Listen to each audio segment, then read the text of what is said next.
नमस्कार, मैं हूं मंद्रुप कुमार। आप जुड़ चुके हैं पब्लिक खबर टुडे नेटवर्क के साथ। भादरा में दीपावली त्योहार पर रामनवमी का दौर जारी है और आज युवा समाज सेवी जनप्रतिनिधि बजरंग सारण ने शहर में रामनवमी की है एक प्रकार से और शहरवासियों को शुभकामनाएं दी है।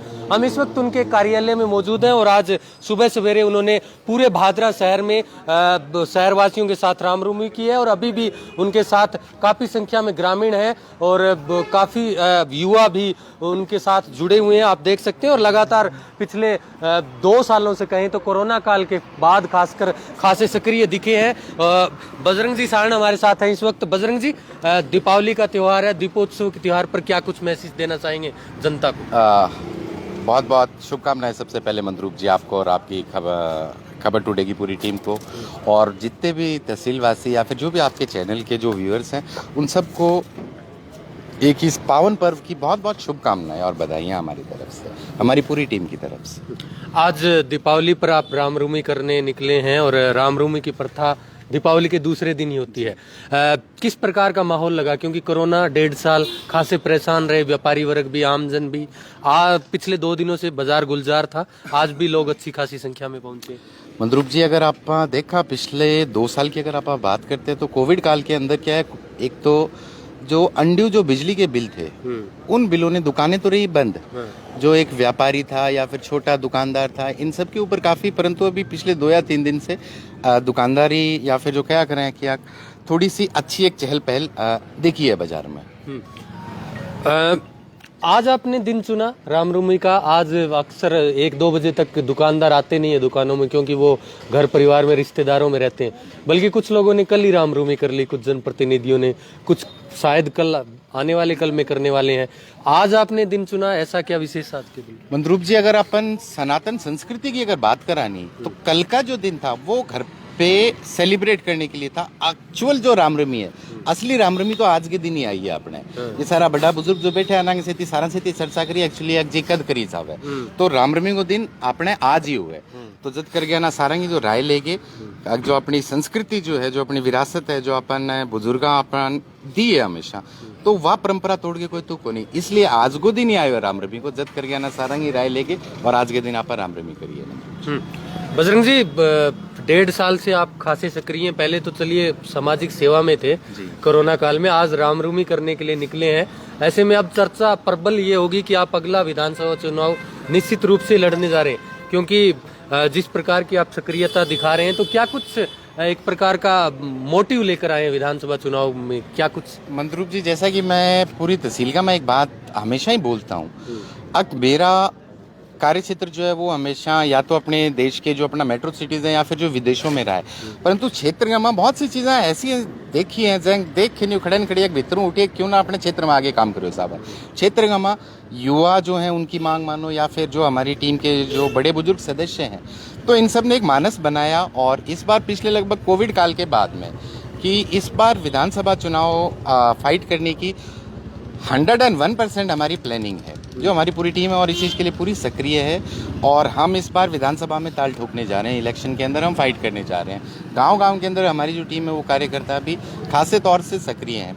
मौजूदा जनप्रतिनिधि की जो कार्यशैली है, लाखों करोड़ों हजारों की घोषणाएं हो रही हैं, परंतु देखो एक्चुअल कंडीशन यही है कि माहौल बना रखे जी, काम होने लग रहे हो, काम होने लग रहे हो।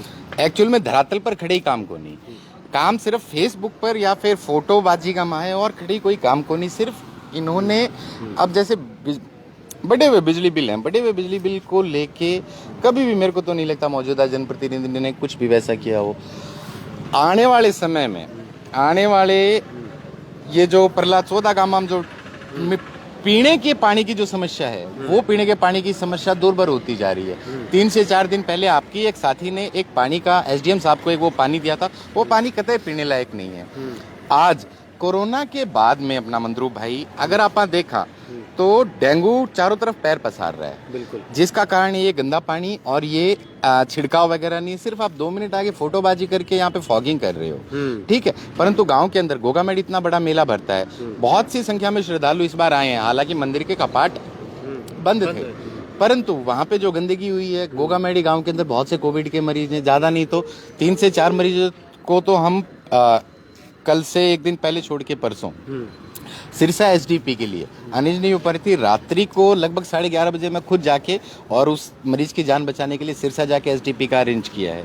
तो बहुत सी ये जो डेंगू है, डेंगू महामारी अपने पूरा पैर पसारने लग रही है, परंतु कहीं भी एक्चुअल में कठिन काम को नहीं। मरीजों को रक्त की व्यवस्था अगर करनी पड़ रही है वो खुद पर कर रहे हैं। एसडीपी अगर प्लेटलेट की अगर व्यवस्था करनी पड़ने लग रही है वे खुद करने लग रहे हैं। धरातल पर कठिन काम को नहीं लग रहे मंजूर रूप से। आपके जितने भी व्यूअर्स है, आपा देखा सड़कों की कितनी घोषणाएं हो रही हैं, परंतु चाहे वो आज राजगढ़ वाली सड़क हो, चाहे वो सावा वाली सड़क हो, चाहे वो मुंसरी गाँव की जो सड़क है उसकी इतनी हालात खराब है, यानी कि मेन रोड से अगर मुंसरी गांव तक अगर की जो सड़क है, और इस चीज की घोषणाएं पता नहीं कितनी हुई हैं, हजारों करोड़ों रुपए का, परंतु धरातल पर खड़ी काम को नहीं। बरसात के समय के अंदर अगर आप भादरा बाजारी अगर यहाँ देखांगा तो जल भराव की समस्या ज्यों की त्यों बनी हुई है और अभी भी होती है। डूम सागर का मुद्दा हमने उठाया, हमने बकायदा स्वायत्त शासन सचिव से हम जाके मिले, परंतु कहीं ना कहीं राजनीतिक कारणों से, यानी कि सिर्फ और सिर्फ पहले जो उम्मीद थी जनता को वो उम्मीद खत्म हो चुकी है। इस वजह से सभी पूरी तहसील का एक जनमानस बन रहा है कि मतलब मन तो यही लागण लाग रही है, वही बात आपने तो लागे भी है शायद। अब आने वाले समय में जनता को तहसील को बदलाव चाहिए और शायद जनता का रुख हमारी तरफ ही है। बदलाव का आप विकल्प बात करने कह रहे हैं कि विकल्प बनने की, लेकिन भादरा परिक्षेत्र को देखें तो विपक्ष यहाँ पर अक्सर गुमसुम सा रहता है, चाहे कोई भी विधायक बने। हालांकि जो मौजूदा विधायक है वो 10-15 साल तक खासे सक्रिय थे और विपक्ष की भूमिका निभाई, लेकिन इस बार जब से ये विधायक बने तब से ना कांग्रेस दिख रही है, ना बीजेपी के वो नेता दिख रहे हैं, ना पूर्व विधायक दिख रहे हैं, ना उनसे पहले वाले विधायक। इसको लेकर आप क्या कहेंगे, क्यों यहाँ पर विपक्ष जो सत्ता पक्ष पर एक प्रकार से दबाव नहीं बना पाता? मंदरूप जी देखो, अगर आप फसल बीमा गड़बड़ी की अगर बात देखते हैं तो सबसे पहले आवाज जो उठाई वो हमने उठाई, और फसल बीमा गड़बड़ी जो हुई उसके अंदर जो लोग थे उन लोगों में से ज्यादा नहीं तो लगभग 8 से 10 करोड़ का घोटाला तो लगभग से अभी तक उजागर हो चुका है। रही बात विपक्ष की, अगर हमने फौज की भर्ती अगर इसकी मांग उठाई, फौज की जो रुकी हुई भर्ती है प्लस 2 साल इसको एक्सटेंड करने की, वो मांग हमने उठाई। बिजली बढ़ते हुए बिजली बिलों को लेकर हमने धरना प्रदर्शन किया, हमने ज्ञापन दिए हैं। हमने तहसील के अंदर जो क्राइम ग्राफ बढ़ रहा है, यानी 4 साल के बच्चे के साथ रेप हो रहा है, गंडासे और कुल्हाड़ी से लोगों की यहाँ पे हत्या कर दी जा रही है, उसके खिलाफ भी हमने अगर तालाबंदी की है। यदि अगर छात्र हितों को लेके भी अगर कहीं पे भी हमें आना पड़ा है, यानी विपक्ष की भूमिका हम आज से नहीं, अगर कोरोना काल के अंदर भी वही बातें तो सारा सुत्या करा, विधायक जी तो जयपुर सुत्या, परंतु हमारी जो टीम है पूरे 35 गाँव के अंदर दिन रात एक करके लगी हुई थी, और जहां जो भी मुद्दा होता है, जो भी जनहित का मुद्दा होता है, उसके अंदर हम कभी भी पीछे नहीं रहते हैं मंदरूप जी। और भी काफी सारे विषय हैं। मैं उनकी बात कर रहा हूँ जो 60,000 वोट जिनको मिले, खासकर बीजेपी के पूर्व विधायक या जो कांग्रेस के पूर्व विधायक भड़िया जी, संजीव जी या जयदीप जी भी अब सक्रिय होते दिख रहे हैं, वो लोग आपको क्यों नहीं लगता कि वो लोग सक्रिय क्यों नहीं है? और क्या भादरा का जो जनमानस है या जो युवा वर्ग है उनको अब नए विकल्प की जरूरत है? क्योंकि वो लोग तो आवाज उठाते नहीं, और युवा बेचारा फेसबुक पर सोशल मीडिया पर परेशान है, उनको एक प्लेटफॉर्म नहीं मिल पा रहा था कि वो एसडीएम कार्यालय तक पहुंचे, ज्ञापन दे। तो क्या वो प्लेटफॉर्म आप प्रोवाइड करवाएंगे? ये किसी भी गांव की अगर छोटी से छोटी समस्या भी होती है मंदरूप जी, तो हम हर एक 24 घंटा अपना नंबर चालू रखा है। माननीय विधायक जी को और उप प्रधान जी को हमारे गांव के एक लड़के ने, जिसको एसडीपी यानी कि प्लेटलेट चाहिए थी, ठीक है, वो पीछे ही आए हुए उनके परिजन, उन्होंने फ़ोन किया था कि जी हमें रक्तदान की इसकी प्लेट्स की ज़रूरत है, परंतु रात को ज़्यादा नहीं 8:30-9 बजे भी, और दोनों ने उनका फ़ोन काट दिया। एक नहीं, वो कई बार फ़ोन काटा था। फिर जाके मेरे पास उनका फ़ोन आया कि जी हमने विधायक जी को और उप प्रधान जी को फ़ोन किया, परंतु हमारी ये व्यवस्था नहीं हो पा रही है। अब रही बात जो पुरानिया ये जो नेता हैं, देखो इनसे तहसील तंग आ चुके हैं, तभी तो शायद उन लोगों को हराया गया। अगर इतना ही हादसा हमारा तो ये बात है, अपने जीत के आपने बीच गमा बैठे हमारे, तो नए चेहरों को मौका क्यों मिलता? तो ये जो पुराने वाले जो नेता थे, या फिर हम ये मान के चलते जो पारिवारिक, या फिर मैं एक बात कही मंदरूप जी, अब जब तक आम आदमी, क्यों आपने टीम गामा ज्यादातर थे देखोगा तो जो पॉलिटिकल लोग हैं वो को नहीं, अंतिम छोर का जो किसान है, गरीब जो क्या करें, एक स्टूडेंट है, एक मजदूर है, या फिर जो क्या करें, जो अपने आप में कोई राजनीतिक रूप में बहुत ज्यादा वर्चस्व कौन रखा है, आप लोग लेके आगे जाने लग रहे हैं। अगर राजनीति ऐसे घरों से उठ के आम आदमी के पास आएगी, जब जाके तहसील का विकास संभव है, जब जाके ही तहसील के अंदर, क्यों जो पुरानिया ने आज भी देखा, यानी आज से 5 साल पहले या 10 साल पहले जो सिर्फ सत्ताधीश नहीं, सत्ताधीशों के साथ जो लोग थे, आज भी सत्ता में वही लोग बैठे हैं। थे सीपीआईएम का दफ्तर का मत चले जाओ, जो लोग संजीव जी की स्थिति बैठा रहा करता या फिर जो जयदीप जी की स्थिति बैठा रहा करता, आज भी सत्ता तो वही लोग चलाने लग रहे हैं। आप नगर पालिका की बात करो, नगर पालिका का विरोध किया हमारे मौजूदा जनप्रतिनिधि ने, ठीक है, परंतु आज भी वही नगर पालिका है और ठोक बजा के इन्होंने कहा था कि हम ये नगर पालिका लेके आएंगे, यानी आपने पहले तो उनका विरोध किया और आज वापिस उन्हीं की गोदी में जाके बैठ गए। तो कहीं ना कहीं सिर्फ ये पैसे का लालच मानो या फिर एक तरीके से जनता को जो पागल बनाने का काम किया। अब जनता जाग चुकी है, गामा गामा हम जाओ मंदरू भाई में। तो जो मेन इनके कार्यकर्ता होते थे जिन्होंने ये सोचा था कि नहीं जी हम सीपीआईएम को आगे लेके आएंगे, आज वो लोग रुष्ट हैं और हकीकत ये आई है वहाँ लोग आकर। अब जैसे धीरे धीरे चुनाव का समय नजदीक आता जा रहा है, ये लोग छोड़ छोड़ के एक नया अपना विकल्प ढूंढने में लगे। बजरंग जी, एक व्यक्तिगत सवाल ये है कि आप पहले तो दिखे बीजेपी के एक पदाधिकारी के रूप में, और अब आपकी क्या पॉलिसी रहेगी? क्योंकि जो चुनाव की जो उपचुनाव के रिजल्ट आए हैं 29 विधानसभा के परसों ही, उसमें बीजेपी को एक सेटबैक लगा है। वो 13 जगह महज जीत पाई, उनमें से बीजेपी प्रॉपर तो 8 या 9 ही जगह जीत पाई है। और यहाँ पर उपचुनाव हुए राजस्थान में, वहां पर कांग्रेस लगातार जीतती आ रही है। आप अब आपके जब बोर्ड में देखता हूँ फ्लैक्स बजरंग सांड विधानसभा क्षेत्र भादरा, उसके आगे ना बीजेपी दिखता है ना कांग्रेस दिखता है, एक सिर्फ भारतीय ध्वज तिरंगे में आपका ये जो फ्लैक्स दिख रहा है। कौन सी पार्टी की तरफ आप रुख कर रहे हैं? कौन सी विचारधारा को अपनाने जा रहे हैं? बिना पार्टी के क्या लगता है कि आप कोई टिकट का जुगाड़ कर लेंगे या बिना पार्टी के चुनाव लड़ लेंगे? मंदरूप जी, सबसे पहले तो मैं आपको साधुवाद देना चाहूंगा कि आपने ये जो कहा कि आपके पीछे इसमें तिरंगा दिखता है, क्यों? हर एक आम जो युवक है निमेर भर का, उनके लिए सबसे पहले राष्ट्र सर्वप्रथम है। पिछली बार जैसा कि आपको भी पता है, हमने बीजेपी की टिकट मांगी थी परंतु किसी कारणवश टिकट नहीं मिल पाई थी। उस समय पे हमारे पास में पार्टी का एक पद होता था।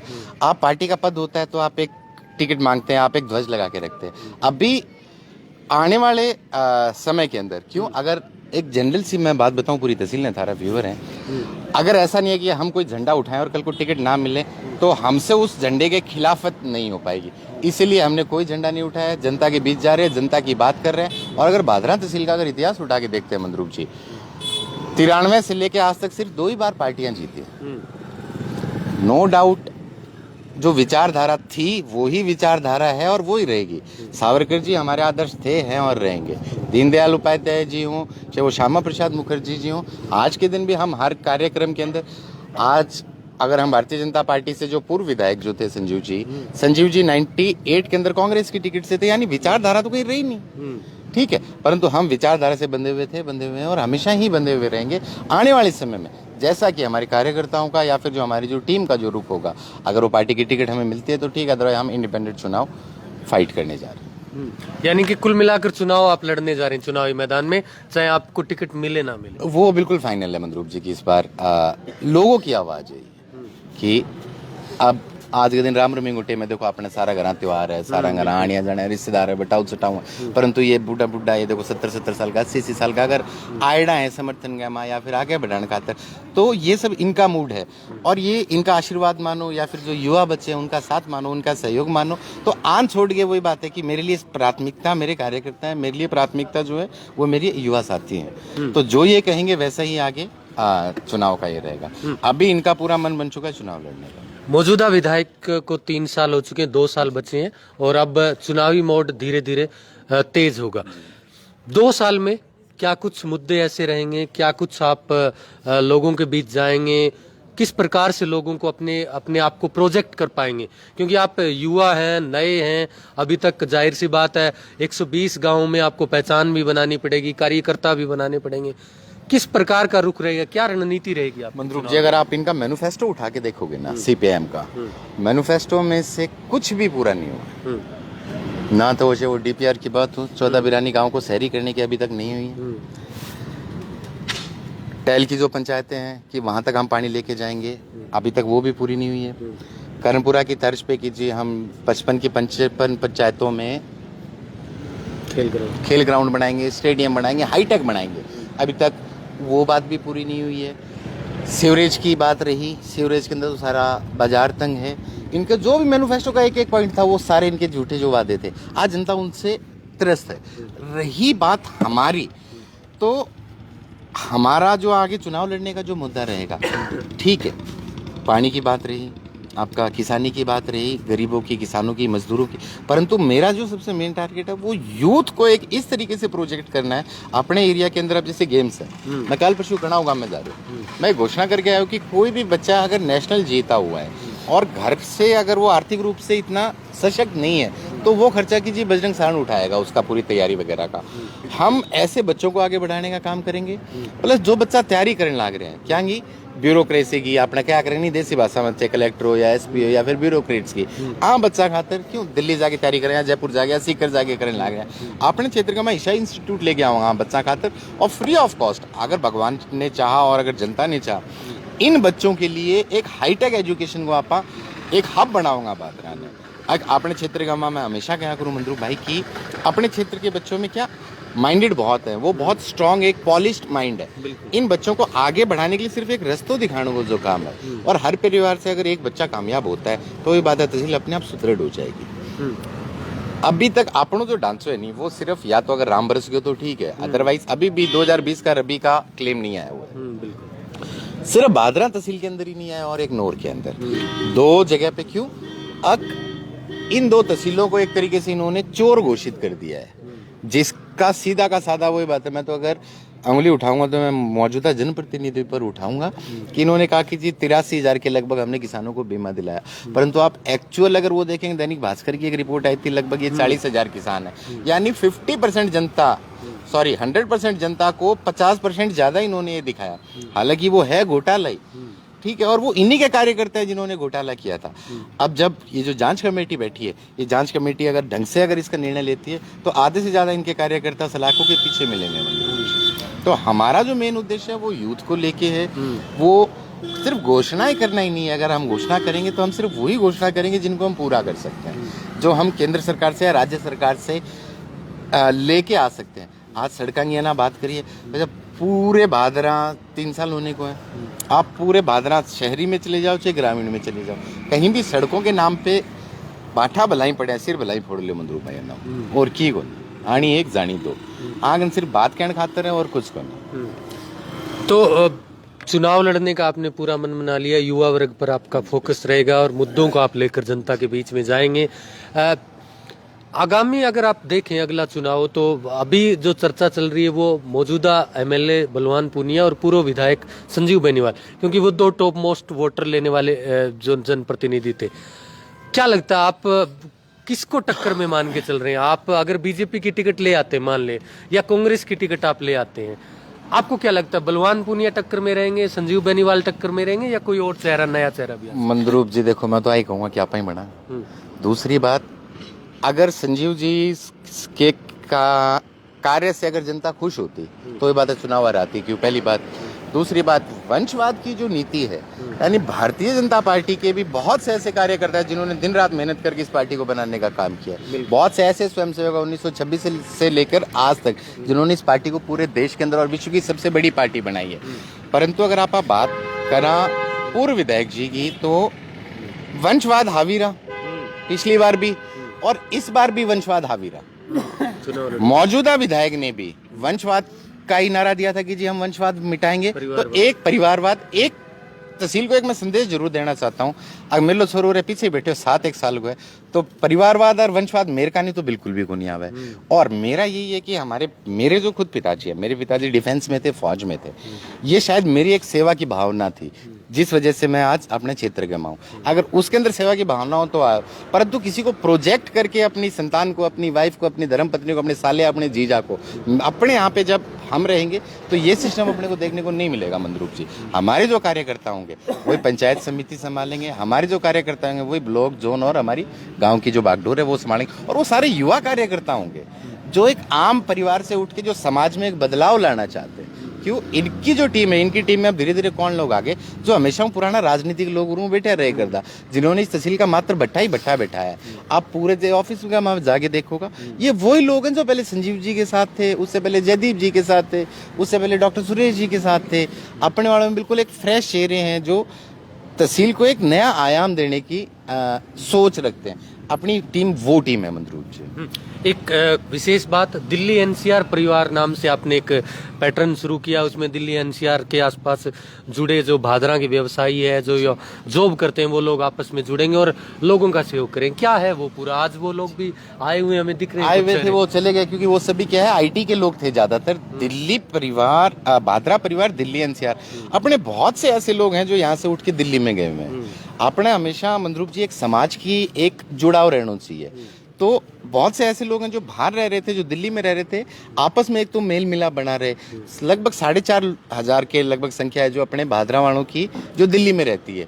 वहाँ पे अपने परिवार को किसी के साथ भी कोई समस्या है, किसी के साथ कोई आरी बीमारी है या फिर कुछ और है, तो एक दूसरे को एक स्वयंसेवक समूह बनाया गया है, जिसमें लगभग हम करीबन 4,500 लोग जो अपने दिल्ली में रह रहे हैं, इन सबको एक प्लेटफॉर्म के नीचे लेके आना। और बहुत जल्द हम एक दिल्ली में एक ऐसा कार्यक्रम कर रहे हैं जिससे भादरा का कोई परिवार अगर दिल्ली गया हुआ है उसके साथ कोई समस्या ना आए।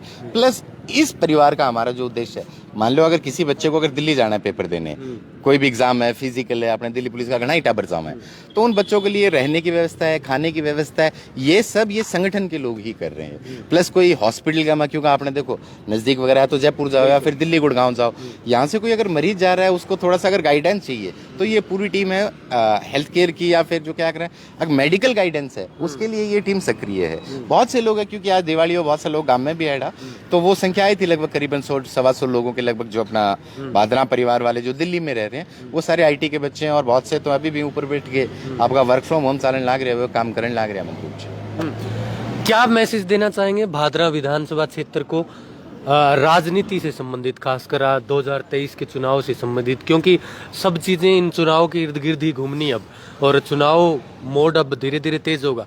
तो आप किस प्रकार से आपसे जुड़े, किस प्रकार आप अपने आप को उनके सामने रखें, क्या मैसेज देना चाहेंगे? तहसील ने, मैं तो सिर्फ एक सीधी सी आई बात कहूंगा, 2 टूक अक। जिस समय पे शायद तहसील को जरूरत थी कोरोना काल में, जब बजरंग सारण अपनी जान की बाजी लगा के खड़ा था, पूरी टीम के साथ खड़ा था, अब अगर बजरंग सारण को जरूरत है तो मेरी हाथ जोड़ के आपसे विनम्र विनती है, अक्थे आगे सहयोग करो। एक चीज जरूर मैं पूरी तहसील के साथ में आज एक वादा करता हूँ, अब गलत किसी के साथ होगा नहीं, और विकास की जब बात होगी, मतलब शायद कई बार मेरे दिमाग में भी आती है मंदरूप जी, अब एक चुनाव जीतने के बाद जब हम दोबारा जनता के बीच में जाएंगे ना, शायद हमें वोट ना मांगने पड़े। क्यों? अगर हमारी जो कार्यशैली या फिर जो हमने काम किया होंगे, जनता खुश होकर बिना मांगे दोबारा हमें वोट देगी। चलिए बजरंग सारण खासे कॉन्फिडेंस लग रहे हैं, और दिवाली पर इन्होंने रामनवमी की, उसका एक प्रकार से बूस्टअप हुए हैं, और खासे कार्यकर्ता युवा और बुजुर्ग इनके साथ जुड़े हैं। इन्होंने साफ साफ संदेश दिया है कि अगला विधानसभा चुनाव निश्चित रूप से वो लड़ने जा रहे हैं। टिकट मिले या ना मिले, कोई पार्टी उन पर विश्वास जताए या ना जताए, वो निर्दलीय भी ताल ठोकने का मादा रखते हैं। इन्होंने अपना प्रोजेक्ट बता दिया, आने वाले 2 साल में वर्तमान सरकार, वर्तमान जनप्रतिनिधि की कमियों को वो लोगों के सामने रखेंगे। जो मुद्दे हैं जनता से जुड़े, बिजली पानी से संबंधित, उनको उठाएंगे और लोगों के बीच जाएंगे। और कोरोना काल में आपने और हमने भी देखा था, 2020 में जब कोरोना आया, 2021 जो अभी तक चल रहा है, इन्होंने लगातार तकरीबन हर पंचायत, हर गांव में पहुंचकर अपनी सेवाएं भी दी, और इनकी खास तौर पर युवा वर्ग में अच्छी पकड़ भी है। और इन्होंने कहा भी है कि वो युवाओं के लिए बेहतर प्रोजेक्ट लेकर आएंगे, क्योंकि दिल्ली एनसीआर में ये रहते हैं और वहां पर इनको अच्छे से पता है कि केंद्र सरकार की क्या कुछ पॉलिसियां युवाओं के लिए रहती है, स्टेट गवर्नमेंट की क्या कुछ पॉलिसियां रोजगार के लिए रहती है। इन सबको इनका कहना है कि ये युवाओं पर खास फोकस रखेंगे, और निश्चित रूप से जो बेरोजगारी एक बड़ा विषय है, उसके लिए रोजगार यहाँ पर पैदा करेंगे। और टेक्नोलॉजी जो शिक्षा देने की बात इन्होंने कही है, साथ ही तमाम राजनीतिक पहलुओं पर जो मौजूदा विपक्षी नेता हैं उन पर भी इन्होंने सवाल खड़े किए हैं कि वो घर में अक्सर एक प्रकार से कहें तो सेफ मोड में रहते हैं, सेफ जोन में रहते हैं, वो विपक्ष की भूमिका नहीं निभा पा रहे हैं। देखने वाली बात यह कि आने वाले 2 साल में भादरा राजनीति किस ओर रुख करती है, और क्या इन युवा बजरंग सारण जैसे नेताओं को भादरा के जनता मौका देगी या नहीं। अगर आप ये वीडियो हमारा फेसबुक लाइव पे देख रहे हैं, इसे ज़्यादा से ज़्यादा शेयर करें। तमाम लोगों को जुड़ने के लिए धन्यवाद, और पब्लिक खबर टुडे नेटवर्क टीम की ओर से भी दीपावली की राम राम।